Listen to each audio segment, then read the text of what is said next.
کہ جو شخص یہ چاہتا ہے اللہ میری نسلوں کے لیے رزق کے دروازے کھلے رکھ، رزق روحانی اور رزق جسمانی، اللہ میری نسلوں کے لیے دنیا کی مہنگائیاں، حالات، کرائسس، ناکامیاں، اور پتہ نہیں آگے مہنگائیوں کی صورتحال کیا ہوگی، لیکن اللہ مجھ سے اور میری نسلوں سے رزق نہ چھین، تو فرمایا اس شخص کو کہے کہ سورۃ فاتحہ پڑھ، اور سورۃ فاتحہ کو ایک بار پڑھ، اور جب پہنچ ایاک نعبد و ایاک نستعین، اس کو 40 منٹ ایسے وجدان، ایسے درد، ایسی کیفیت کہ کوئی دنیا کا کوئی فرد مجھے یاد نہ رہے سوائے اس کی ذات کریمی کے، اور اس کو دہرا دہرا دہرا دہرا، اس کو دہرا، اور کہا کہ میں نے وہ پڑھنا شروع کر دیا، پڑھنا شروع کر دیا۔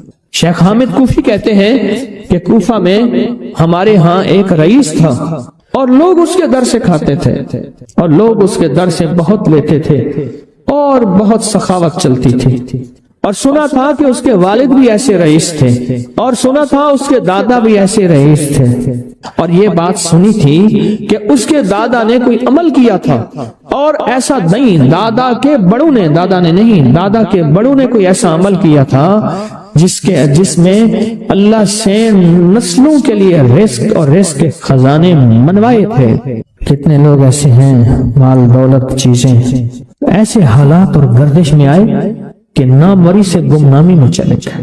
مجھے یاد ہے کہ میں ٹاؤن شپ میں ایک بندے سے ملا، یہ بات ہے آج سے کچھ 27-28 سال پہلے کم و بیش، ایسی چھوٹا سا کمرہ تھا، اور مختصر سی 1-2-3 کرسیاں، ایک ٹوٹی سی میز، اور کہا کہ میں لاہور میں میرا سکہ چلتا تھا، میرا نام یہ ہے، نام مناسب نہیں، رازداری زندگی کا پہلا حصہ ہے، اور میرا نام یہ ہے، اور میرا اپنا ذاتی جہاز تھا، اور یہ مال تھا، اور یہ چیز تھا، اور آج میرا حال یہ ہے کہ اگر میں دوائی لوں گا تو یہ بندہ پیسے دے گا جو ساتھ کھڑا تھا، میرے پاس دوا کے پیسے نہیں ہیں۔ مجھے ایک ہمارے مخلص ہیں، وہ کہنے لگے کہ میرے والد جن کے پاس جاب کرتے تھے، ان کا بہت بڑا کاروبار تھا، انہوں نے اس دور میں 14,000 کی گاڑی لی تھی نئی، اور پھر 16,000 کی گاڑی لی، نئی گاڑی، کتنے کی؟ 16,000 کی گاڑی لی، 100 کا نوٹ بانٹتے تھے، صبح سے شام تک، شام سے صبح تک لوگ لین لگا کے لیتے تھے، اور جس دور میں 250 روپے کے 5 مرلے جگہ ملتی تھی، 250 فٹ جگہ ملتی تھی، نہ 125 فٹ، 125 جگہ ملتی، 5 مرلے 250 روپے کی، اور وہ بیچتے تھے۔ اور پھر ایک وقت ایسا آیا ہر چیز ختم ہو گئی۔ میرے پاس ایک ڈرائیور تھا، وہ کہنے لگا کہ میرے مالک ہیں جن کے پاس پہلے میں کام کرتا تھا، ان کے حالات آ گئے تو میں نے آپ کے پاس آپ کے ڈرائیوری کی، اگر رمضان میں کوئی بچا ہوا لنگر ہو وہ انہیں بلا لوں، آپ دے دیں گے؟ تو ہم رمضان میں مجمع آتا تو کوشش کی جاتی ہے کہ ان کو کھانا تازہ کھلایا جائے، تو میں نے کہا ٹھیک ہے، کہا کہ کچھ پیسے بھی ہو جائیں۔ کون ہے؟ کہا کہ فلاں لاہور کا، نہیں جانتے آپ؟ ہاں جانتا ہوں، اتنی بڑی سوسائٹی ہے، بڑی مالداروں کی۔ کہا یہ 28 مربع جگہ انہی کی تھی، اور آج سے 40 سال پہلے انہوں نے یہ جگہ بیچی تھی، اور اتنے کروڑوں میں اتنے میں بیچی تھی، اب وہ ایک چھوٹے سے مکان میں رہتے ہیں، سب کچھ ختم ہو گیا ہے، سب کچھ ختم ہو گیا ہے، اور ان کے گھر کھانا نہیں ہوتا، اور آپ اگر کھانا دیں گے تو ان کے گھر میں 2-3 وقت اچھا گزر جائے گا۔ میں اپنی نسلوں کے لیے تمنگری منوا لے، اپنی نسلوں کے لیے رزق منوا لے، اپنی نسلوں کے لیے وسعت منوا لے۔ تو کہے کہ مال بہت ہے اور نسلوں کے کام آئے گا، مال رکھنا جائز ہے، حلال جائز ہے، لیکن یہ شرط نہیں ہے کہ وہ رہے گا یا نہیں رہے گا۔ یہ میرے ساتھ چوک ہے، یہاں کرتبہ چوک، یہاں 2 پلازے مجھے ایک بندے نے بتائے، اب اس کے نہیں ہیں، کہا یہ اور یہ اس بندے کا ہے، فلاں نام کے بندے کا، اور اس کا آج کچھ نہیں رہا۔ اب وہ جس کسائی سے گلبرگ میں ہے، یہاں لاہور میں، جس سے بہت من و گوشت آتا تھا اور بڑے بڑے رئیس دعوتیں پکتی تھی، چپ کر کے جاتا ہے اور وہ کچھ پیسے اس کی مٹھی میں ڈال دیتا ہے اور وہ اس سے زندگی کا گزر بسر ہوتا ہے۔ میں یہاں لاہور میں فیروز پور روڈ پہ ایک جگہ گیا تو انہوں نے وہ جگہ پہ کھڑے ہو کے دکھایا، وہ سامنے جو بنگلہ ہے، میں نے کہا وہ تو محل ہے، کہہ رہے یہ اس بندے کا ہے، اب ایک کمرہ اس کو ہم نے دیا ہوا ہے اور وہ بنگلہ وہ محل وہاں وہ کھڑکی اس طرف کی بند رکھتا ہے کہ میری نظر اس پہ نہ پڑے، وہ سب کچھ اس سے چھن گیا ہے۔ سنیں، یاد رکھیں، جو اللہ کے خزانوں سے ملتا ہے وہ تیری جیب سے جا نہیں سکتا، وہ دنیا کی جیبوں اور مالوں سے جو ملتا ہے وہ تیری جیب میں رہ نہیں سکتا۔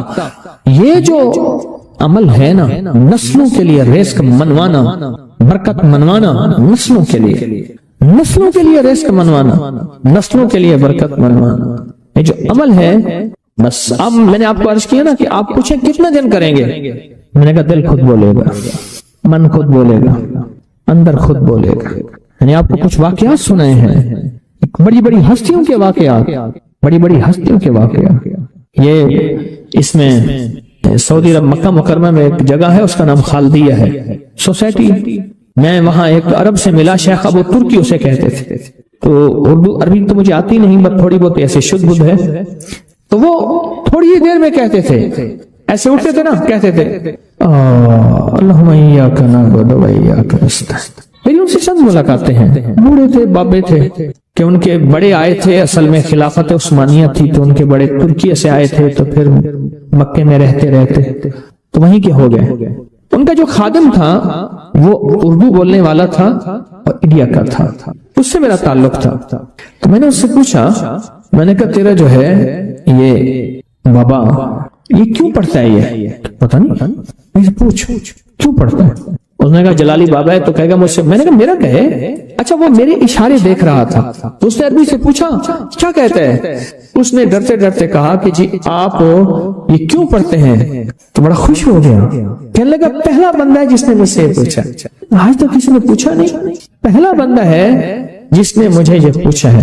کہا جب ہم چھوٹے تھے ہمارے پاس بہت غربت تھی اور تندرستی تھی، تو میرے والد ہمیں بٹھا لیتے تھے اور ہم سورۃ فاتحہ پڑھتے تھے، اور جب پہنچتے تھے نا ایاک نعبد و ایاک نستعین پر، تو پھر اس کو میرے والد کہتے تھے دہراؤ، بہت زیادہ پڑھو، بہت زیادہ پڑھو، بہت زیادہ پڑھو، بہت زیادہ پڑھو۔ کام پڑھتے تھے، بہت زیادہ پڑھتے تھے، بہت زیادہ پڑھتے تھے، اور کہا میرے والد پھر دعا کرتے تھے اور ہم آمین کہتے تھے، اور میرے والد کہتے تھے چلو مبارک ہو، ہمیں جو ہے اللہ پاک وہ فلاں چیزیں، وہ حلاوے، وہ چیزیں کھلائیں گے۔ کہہ رہے ابے کو دیکھتے تھے، ابا جی ہمارے پاس تو پیٹ بھر کے روٹی نہیں ہے، آپ کہتے ہیں اللہ وہ کھلائے گا، وہ کھلائے گا، اور ابا ایسے خوش ہو جاتا تھا۔ کیوں؟ ابے کو یقین تھا کہ سورۃ فاتحہ اس کریم نے قبول کر لی اور میرا کام ہو گیا۔ وَمَن يَتَوَکَّلْ عَلَى اللَّهِ۔ ہاں میرے بندے، میری ذات پہ بھروسہ کر کے دیکھ، میرے قریب آ کے دیکھ، مجھ سے دوستی لگا کے دیکھ تو صحیح، میں کر کے دکھاؤں گا۔ سجدوں میں، دو سجدوں کے درمیان ایک دعا ہے، اگر اس کی مشق کر لیں اور مسلسل مشق کر لیں، اللہم اغفر لی وارحمنی وعافنی، مختصر دعا ہے۔ اگر دو سجدوں کے درمیان اس دعا کا استحضار، اس پہ توجہ، اس پہ دھیان اور اس کی مشق کر لیں، زندگی کے وہ خزانے ملیں گے جو بڑے بڑے لوگ ڈھونڈتے ڈھونڈتے تھک گئے ہیں۔ کوئی گولیوں میں ڈھونڈتا ہے، کوئی ٹیکوں میں ڈھونڈتا ہے، کوئی شیشوں میں ڈھونڈتا ہے، کوئی نشوں میں ڈھونڈتا ہے، کوئی بڑے بڑے مخملی بستروں میں ڈھونڈتا ہے، کوئی بادشاہ بننے کے لیے سیاست میں ڈھونڈتا ہے، پتہ نہیں کہاں ڈھونڈتا ہے بندہ۔ اس دعا میں وہ کائنات کے تین راز ہیں، اللہم اغفر لی وارحمنی وعافنی۔ سب سے پہلی چیز جو اللہ پاک جل شانہ بندے کو عطا فرماتے ہیں وہ اپنی رضا ہے، مغفرت کے خزانے ہیں۔ زمزم کی دعا کیا ہے؟ اللہم انی اسألک علما نافعا ورزقا واسعا وشفاء من کل داء۔ اس دعا اور اس دعا میں ایک حیرت انگیز ماثلت ہے، یکسانیت ہے، الفاظ کا فرق ہے، مفہوم ایک ہی ہے۔ آپ کبھی غور کیجئے گا، یہ جو دو رکوع کے درمیان، دو سجدوں کے درمیان جو دعا ہے، اللہم اغفر لی وارحمنی وعافنی، مغفرت فرما، رحم فرما، عافیت عطا فرما، عافیت، دل کی عافیت، دل کا سکون ہے، جذبوں کی عافیت، لاجواب زندگی ہے، ٹینشن فری لائف ہے، عافیت، کھانے میں عافیت ہے، یہ کھانا میرے لیے بیماری نہیں بنا، صحت بنا ہے۔ ایک قدم کے بعد دوسرے قدم پہ عافیت ہے، میں پھسلا نہیں ہوں، میں چلتا رہا ہوں، بیٹھا ہوں تو اٹھا ہوں، پھر اٹھ کے بیٹھ گیا ہوں، یہ بھی عافیت ہے۔ یہ نوالا خوراک کی نالی میں گیا ہے، پانی کی نالی میں نہیں گیا، پانی میں کی طرف جا رہا ہے، عافیت ہے۔ دیکھیں آپ ایک ہی وقت میں پانی بھی جا رہا، خوراک بھی جا رہی ہے، سانس بھی جا رہی ہے، اب یہ سانس کی نالی میں چلا جائے، عافیت نہیں۔ قریب ہمارے ایک جاننے والے فوت ہوئے، صرف مچھلی کا کانٹا پھنس گیا، ساری زندگی مچھلی کھائی تھی، یہ کانٹا عافیت نہ بنا اور یہ کانٹا موت بن گیا۔ اللہم اغفر لی، معاف کرتے ہیں۔ جو ہمیشہ معذرت کرتا ہے نا، معافی مانگتا ہے ہمیشہ، رب اس کے لیے اپنے خزانوں کے دروازے، دولت ہے، رزق ہے، صحت ہے، عزت ہے، عافیت ہے، اللہ کھول دیتا ہے۔ عافیت مانگتا ہے اور معافی مانگتا ہے، ہر وقت معافی، ہر وقت معافی۔ اس دعا کی طاقت اپنی زندگی میں تاثیر، کمال۔ اچھا پہلے عادت بنا لیں، ایک وقت آئے گا کہ عادت عبادت بن جائے گی، پہلے عادت بنائیں، مراقبے کی عادت بنائیں پہلے، اور ایک وقت آئے گا پھر مراقبہ عادت سے عبادت پہ چلا جائے گا۔ سچی بات بتاؤں، دنیا کے مشغلوں میں ہم باخدا رہے، سب کے ساتھ رہتے ہوئے سب سے جدا رہے، کوئی ہمیں پہچان ہی نہیں سکے گا۔ رب وہ دل کی روشنی عطا فرمائے گا، مراقبے کی مشق اور مشق کی وجہ سے وہ روشنی عطا فرمائے گا جو جاگتی آنکھوں سے اللہ وہ دکھائے گا جو مجھے آپ کو بند آنکھوں سے نہیں دیکھ سکیں۔ اللہم اغفر لی ورحمنی وعافنی، چھوٹے سے الفاظ ہیں، زندگی میں رس گھول دیتے ہیں۔ بڑی بلائیں، آفتیں، مصیبتیں، تکلیفیں، مشکلات، الجھنیں، ان کو زندگی سے نکال کے دھو دیتے ہیں۔ بہترین شہزادوں جیسی زندگی رب گزرواتا ہے، چاہے چھوٹا گھر ہو یا ایک چارپائی ہو یا ٹوٹی کھاٹ ہو۔ اللہ پاک حیرت انگیز خوشحال زندگی اور لاجواب بہترین موت، اور آگے آخری درجے کا استقبال، آخری درجے کا استقبال، آخری درجے کا استقبال۔ سجدہ آخری عمل ہے، عبادت کا نچوڑ ہے، اللہ کی حاضری اور اللہ کی حضوری کا ایک حیرت انگیز طاقتور ترین رکن ہے سجدہ، اور یہ دو سجدوں کے درمیان دعا ہے۔ اور موجودہ اس وقت موجودہ جو بے ترتیب زندگی ہے، عدم تحفظ کا شکار اولاد ہے، بیٹی بیٹا ہے، گھر ہے، جیب ہے یا گاڑی ہے یا سواری ہے، عدم تحفظ کا شکار ہے، پتہ نہیں کہ تحفظ کیا ہو، پل میں کیا ہو جائے، گھر کے حالات کیا ہوں، زندگی کے حالات کیا ہوں، آج کیا ہے کل کیا ہو، کوئی خبر نہیں۔ ان لمحوں میں اس دعا کی اشد ترین ضرورت ہے کہ اللہم اغفر لی ورحمنی، بس رحم فرما، وعافنی، عافیت دے دے، بدن کی عافیت، آنکھوں کی عافیت، ذہن کی عافیت، دل کی عافیت، جذبوں کی عافیت، اولاد کی طرف سے عافیت، گھر کی طرف سے عافیت، بیٹی کی شادی ہونی ہے عافیت، ہو گئی عافیت، بہو آنی ہے عافیت، ہو گئی عافیت، سواری ملی ہے تو اس کو عافیت کا ذریعہ بنا، یہ سواری میری موتوں اور میری ذلتوں اور مجھے لولا لنگڑا کرنے، ہاتھ پاؤں کٹنے، پریشان ہونے کا ذریعہ نہ بنے، عافیت عطا فرما۔ دوسرا رکوع کی دعا، سمع اللہ لمن حمدہ، ربنا لک الحمد کے بعد حمدن کثیرن طیبن مبارکن فی، حمدن کثیرن طیبن مبارکن فی، یہ 5 جملے ہیں چھوٹے چھوٹے، حمدن کثیرن طیبن مبارکن فی، یہ 5 جملے ہیں چھوٹے چھوٹے۔ میں کہتا ہوں زندگی میں جس بندے کے گھٹنے ختم ہو گئے ہوں، سب کچھ گھس گیا ہو، اللہ چلنے کے قابل بنائے گا، کمر کے مہرے، پٹھے، اعصاب اور معذوری سے اللہ بچائے گا۔ اور حیرت انگیز طور پہ مجھے لوگ جب سے میں نے بتانا شروع کیا ہے، اس دعا کی طاقت یہ ہے، ایک بابا جی دعا دیتے تھے، میں نے کئی بار سنی، ایک سے نہیں کئی دفعہ سنی، یا اللہ بندے اور منجے کا کبھی محتاج نہ کرنا، کہ اللہ انسان کا اور چارپائی کا بھی محتاج نہ کرنا۔ یہ انسان اور چارپائی کی محتاجی سے بچانے والی دعا ہے جو رکوع سے اٹھنے کے بعد ہے۔ کہیں حمدن کثیرن طیبن مبارکن فی، بس بڑی طاقت ہے۔ کیوں؟ اللہ کی عظمت ہے، اے اللہ ساری حمد تیرے لیے، اور بہت کثیر اور بہت پاک اور بہت مبارک، ساری ہم تیرے لیے، ساری تعریفیں تیرے لیے، ساری ثنائیں تیرے لیے، اور ساری عزتیں تیرے لیے، سارے تخت تیرے لیے، سارے تاج تیرے لیے، ساری سربلندیاں تیرے لیے۔ اللہ کہتا ہے میری تعریفیں کرتا ہے، مجھے عزتیں دیتا ہے، کبھی کسی کا محتاج نہیں کہوں گا، کیوں کہ میں محتاج نہیں ہوں، اللہ محتاج ہے، لہذا کسی کا محتاج نہیں کروں گا انشاءاللہ۔ رکوع سے اٹھتے ہوئے میں کہتا ہوں جتنا بھی بندہ کوئی راکٹ اور انجن ہوئے تو یہ 3 سیکنڈ تو بہت زبردست بات ہے نا، 3 سیکنڈ اس دعا کے اندر میں نے بڑی طاقت پائی ہے۔ کتنے بے شمار ایسے ہیں کہ جو کہتے ہیں ہم ہل نہیں سکتے تھے، مہرے، ڈسک، کمر، کالر، گردن، جسم، ہڈیاں گھس گئیں، اللہ چلنے پھرنے کے قابل بناتا ہے، جسم معذور ہو گیا، اللہ کہتا ہے ٹھیک ہے چلا پھراؤں گا تجھے، اس دعا کی طاقت سے تمہیں صحت مند زندگی، لاجواب زندگی دوں گا۔ اس دعا کے اندر اللہ کی عظمت ہے، اور جو ملتا ہے اس کی عظمت سے ملتا ہے، اس کی خوشامد سے ملتا ہے، اس کی منت سے ملتا ہے۔ ہمارے یہاں استاد جی ہوتے تھے بابا جی عبد المجید صاحب، یہ ہمارے لاہور میں چنگی مرصدوں کے قریب رہتے تھے۔ پرانی بات ہے، میں ان کے گھر گیا تو اندر گلیوں میں ان کا گھر ہے، ابھی چند سال پہلے فوت ہوئے تو تعزیت کے لیے گیا، 2-3 سال پہلے فوت ہوئے۔